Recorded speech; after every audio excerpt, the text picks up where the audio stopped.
You are looking at Julian's pronunciation guide, where we look at how to pronounce better some of the most mispronounced words in the world, like this other curious word. But how do you say what you're looking for today? French rugby player playing for the French national rugby team. Thibaud is how it's said in French, so TH is pronounced just like a T, ignore the H, and the D is silent. Thibaud, you could say Thibaud in English, Thibaud. Now his surname is Flament, Flamand. The T is silent and it's got this very specific en sound from French.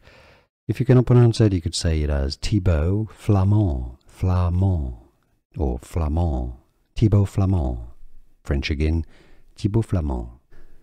Here are more videos on how to pronounce more confusing words and names too many mispronounced. Like this video if you found it useful. I appreciate your support. I'll see you soon and thanks for watching.